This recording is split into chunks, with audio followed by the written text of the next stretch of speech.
words that started it all between the girl and me. She really looks like she's just sleeping.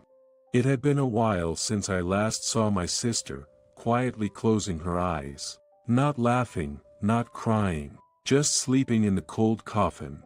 Seeing her like that, the word "passed away" vaguely crossed my mind.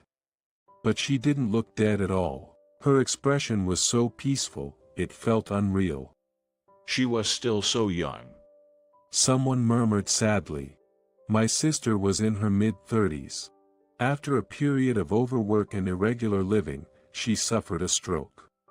Her life should have had much more ahead. There must have been so many things she wanted to do, and she must have regretted it the most. What will become of Melanie? Someone's words shifted my gaze in a certain direction. In the dimmest corner of the funeral home, a girl was holding my sister's portrait dearly. That was Melanie. She was my sister's only daughter. My sister married young and had a child. But her happy marital life didn't last long, and she soon divorced. Are you going to be okay on her own? Back then, our parents were very concerned about her, suggesting she should come back home because of her job and the child from her former husband. Yet, she declined with a smile. I'm fine. Leave it to me. Even now, thinking back, that line was very much like her. She was exceptionally responsible and family-oriented. That's probably why she said that, not wanting to trouble our parents. True to her word, she raised her daughter Melanie admirably. I hadn't seen Melanie since she was little because my sister was always so busy. When I saw Melanie again after such a long time, she was already a high school student, and I was amazed at how quickly she had grown. What will Melanie do now? Thinking about her future made me feel anxious, as if it were my own business. Mom, what's going to happen to Melanie now? In fact, she's going to a facility. What? I couldn't grasp the words immediately. It might have been the obvious course of action, but given Melanie was already alone and probably feeling lonely, being in an unfamiliar place could make her feel even lonelier. She must have cried a lot. Her eyes were red and swollen, her slender body shaking slightly as she hugged my sister's portrait tightly. Seeing Melanie and my sister's smiling face in the portrait made me want to help her, and before I knew it, I was walking towards her. What are you doing, Carl? I heard my mother's voice calling me, but I couldn't pay attention. Melanie. I stopped in front of her and called her name, and she slowly looked up and stared back at me. Carl.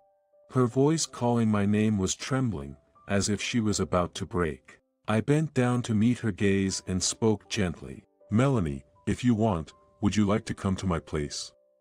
Really? Hearing my words, her eyes widened. Carl, what are you saying?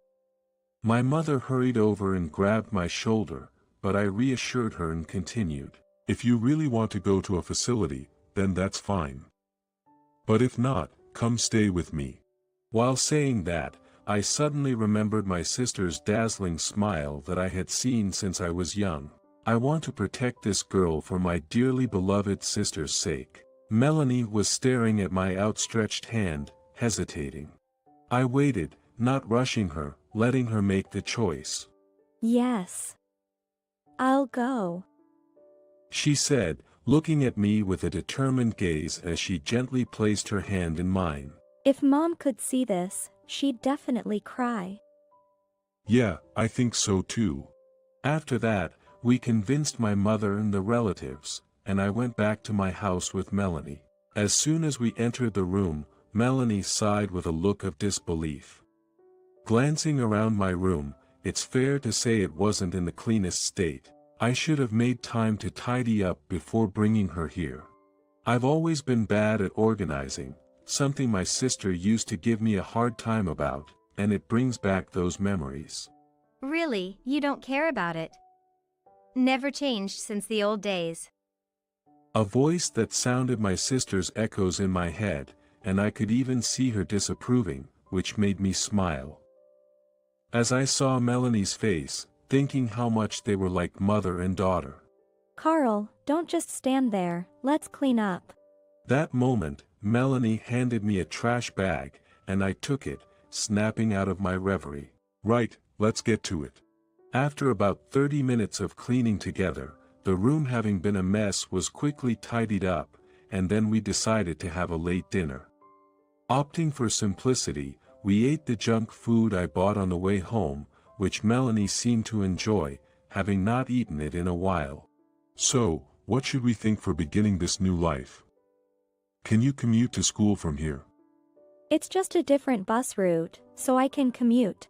I was worried that bringing her here on a whim might inconvenience her, but knowing that eased my concerns. Besides getting a new bus pass, the real challenge starts now. Is there something wrong? Melanie swallowed nervously, showing an anxious face. It's about cooking. Cooking? She didn't seem to understand at first, so I made sure to clarify. I'm not good at cooking. I said it with a serious face with releasing a heavy atmosphere, and she looked at me, blinking in surprise. I wondered if she thought it was odd for someone who's lived alone to say that. Up until now, I've been getting by with fast food or ready-made meals from the supermarket, but with Melanie living with me, it's a different story. It's not great for someone her age to have an unbalanced diet. As I looked down, unable to bear the silence, she suddenly burst out laughing. I hesitantly looked up, and she was shaking with laughter. This is a big deal for me, you know.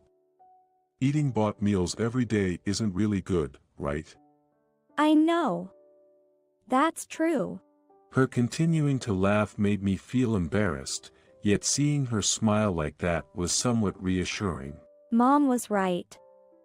What do you mean? Mom used to say a lot. Carl is kind and decent looking, but when it comes to cooking, he's really hopeless. With that, she smiled. I was surprised my sister had talked about me like that. I'll do the cooking. If I don't do anything after being brought here, Mom would scold me. Melanie's smile was bright. Simultaneously, her voice sounded pained and sorrowful, which just made my heart ache. I tried not to cry, just like she did, and put on a smile as I said, "Thank you. That would really help." Leave it to me. She flashed a bright smile. That smile was so much like my sister's that I almost let the tears spill, but I quickly looked away so Melanie wouldn't notice. Carl, what's wrong all of a sudden? No, it's nothing. Just got something in my eyes. If I started crying now, I'd only make her worry unnecessarily. Plus, she's been putting on a brave face with a smile since the funeral, not shedding any tears. I needed to be strong too, I thought. After that, the days went surprisingly smoothly. Good morning, Carl. Turns out, Melanie is a morning person. By the time I got up, she had already made breakfast and sandwiches for lunch, which really surprised me at first. Moreover, her every dish was delicious. She learned from her mother since she was a kid. You're not a morning person, just like Mom. I always used to get up early. Actually not always, but I wanted to seem like a good uncle in front of my niece, so I bragged a bit. Melanie was not only good at cooking but seemed to be skilled in all household chores, teaching me various things on days off. Sort the laundry by colors to prevent color transfer. Trying not to laugh at her slightly proud posture, I responded. Yes, Teacher Melanie. Though I was a bit anxious at first about how things would turn out, she was very capable, and all in all, we had fun. More importantly, I found myself feeling reassured by her gradually increasing smiles. Ever since the day I brought Melanie here, I've been reminded of my sister's words over and over. For me, my girl is like. One night, past 1 a.m., as I was about to go to bed, I noticed light coming from Melanie's room. Huh? What's she doing up at this time? Curious, I peeked into her room and saw her focused on her desk. She was oblivious to my presence. Right, she is a high school student. She's a senior grade, in the midst of choosing and preparing for college. According to what my mother told me, her grades are among the top in her class. Despite that, she always helps out around the house. Maybe I've been making her worry unnecessarily. That's when an idea struck me. Okay. This is it. It's Melanie who's working hard, and it will be her who faces the outcome, not me. There's not much I can do for her. But that's exactly why there are things I can do. Ouch. Hot water splashed onto my fingertip, the sound echoing in the quiet kitchen. Phew, did Melanie hear that?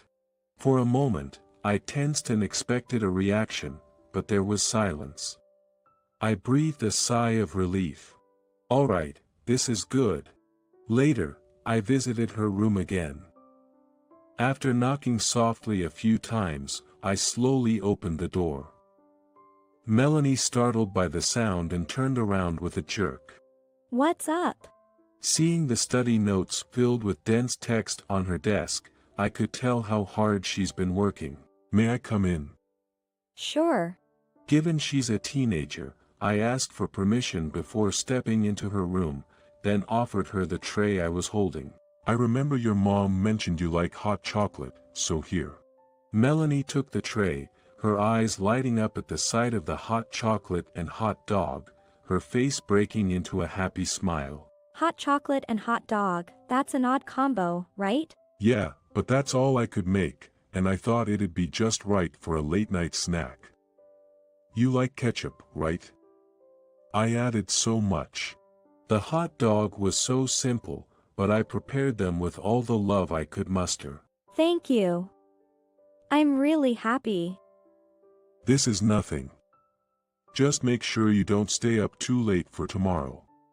Yes, got it. I smiled kindly at her, and quietly closed the door behind me. By the way, how's living with your niece going?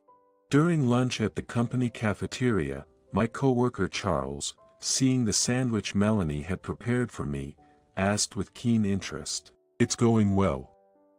She seems busy with her studies lately. Since that day, the light in Melanie's room has often stayed on late into the night. She must be in the critical phase of her exam preparation. I've been quietly rooting for her. Last time I asked, she was about elementary school age, but now she's already that old. But really, it's amazing. It hasn't been long since her mom passed away, and yet, she's teaching you household chores, as well as cooking for you.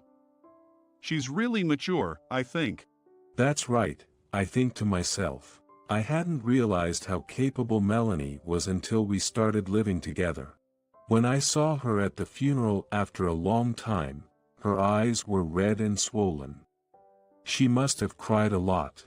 But since we started living together, I haven't seen her cry even once. Lately, I've been seeing her smile more. She must be trying her best to get through this in her own way. Maybe I'll buy a cake on the way home today. Wow, you sound just like an uncle. Cut it out. I am Melanie's uncle, after all. I've been busy with work, and I haven't even been able to properly prepare a midnight snack for her. I feel like I haven't done anything for her. I remember she said she had an important presentation today. Maybe I should get her a little something as a way to say good job. There's a small cake shop near the grocery store, and once when we passed by, I didn't miss Melanie murmuring. That looks delicious. As she looked at the cakes in the window. I also noticed she was particularly eyeing the chocolate cakes. After work, I hurried to the cake shop and bought various types of chocolate cakes. Looking at the white box, I couldn't help but smile. I wonder how Melanie will react. Imagining her smile, I hurried home. I'm home. Nobody responded for some reason. Hi, you're back, Carl.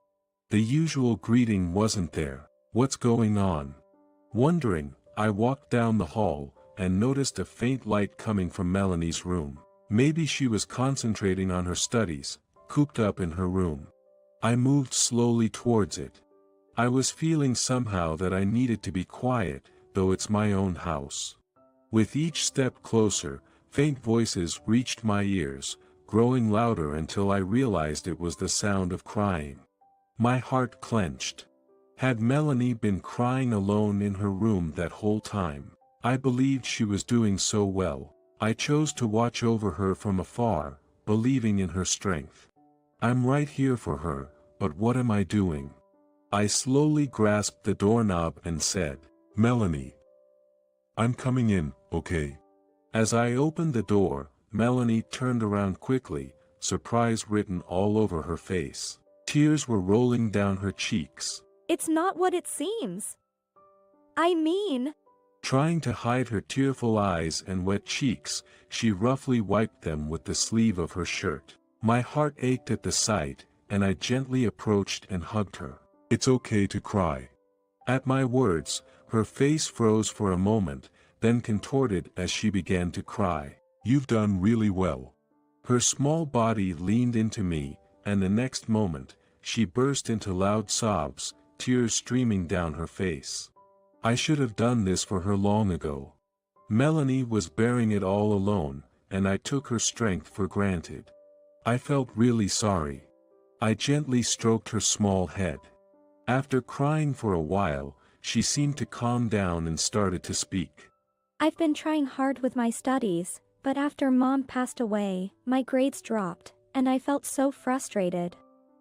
I want to do well for Mom, but it's been hard. I don't know what to do. I wanted to give something back to her. Hearing her earnest feelings, my eyes welled up. I remembered something my sister used to say. "Mom always said that you are her treasure." Really? For me, my girl is a treasure. The look on my sister's face when she thought about Melanie was full of love.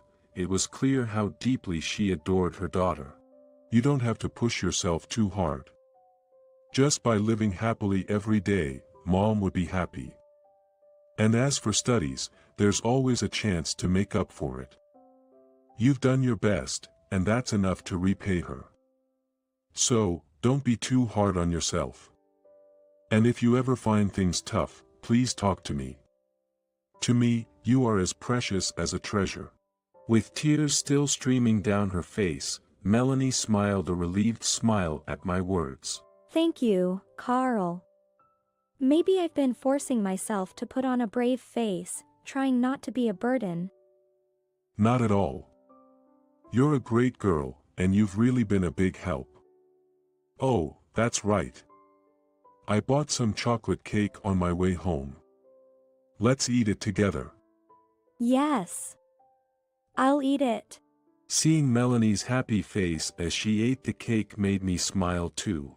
Our life together is just beginning, but I want to protect her going forward, for my sister in heaven as well. That was the renewed promise I made to myself.